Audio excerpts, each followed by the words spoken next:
So hopefully we will be as accessible as we can to answer questions throughout the session. I just think making sure the news is out there and people know what's going on is going to be very important. So thank you for the work you're going to be doing over the next 6 months. We have all been elected to come and serve the state of Oregon here, and I'm entering my 6th term, and we have 14 new members in the Oregon House, and we have some veterans. So we have a good mix of perspectives coming into the legislative session. We all come here to serve our districts as well as to serve the entire state. My job as speaker is, as the presiding officer in the chamber, is to make sure that all 60 of us, myself included, can work together, work across the aisle, work on behalf of the entire state as well as our individual district constituents to get the work of the state done. And I'm looking forward to doing that. I think this session is probably one of the most challenging sessions that legislators have encountered in quite a few years, from the scope of the things we'd like to accomplish as well as the challenges that are facing us. The one thing that I strive in my job is to make sure we're not like Washington, D.C. in the sense that we do try to get along, we do work together. Most of what we do here is very collaborative, it's very committee driven, and I think we really get into policy here and try to stay away from the partisan politics. And that's something I hope we continue to do in the session ahead.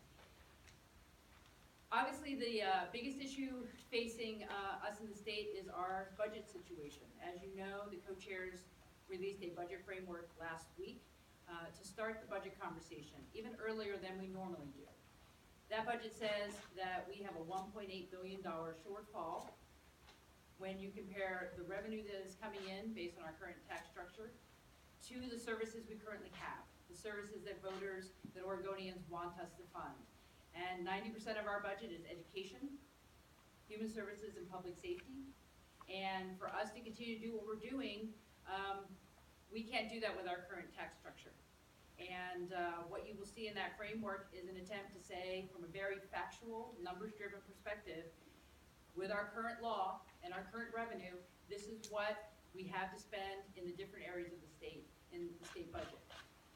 We will be going on the road in February. Dates will be released shortly for public hearings around the state in February to get feedback from Oregonians about how they would like us to address the problem. How would they like us to make cuts? How would they like us to prioritize spending? The reality is we all want a state where we have a good school year, we have small classrooms, we have low tuition at our colleges and universities, we want a public safety system that works, we want to take care of our seniors and the most vulnerable. That's the state we want. Our current revenue stream will make it very difficult to achieve that, if not impossible.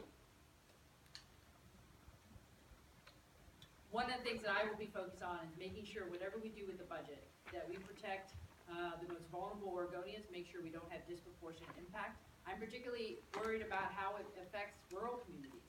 What we see when there's a cut, when a school district in a rural community cuts a teacher, or people are coming off the Oregon Health Plan because we have to make cuts, that has an disproportionate economic impact on some of those communities than it would even have in Portland.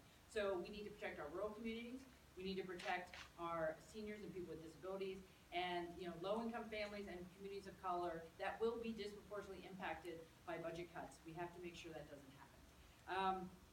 We certainly thought last year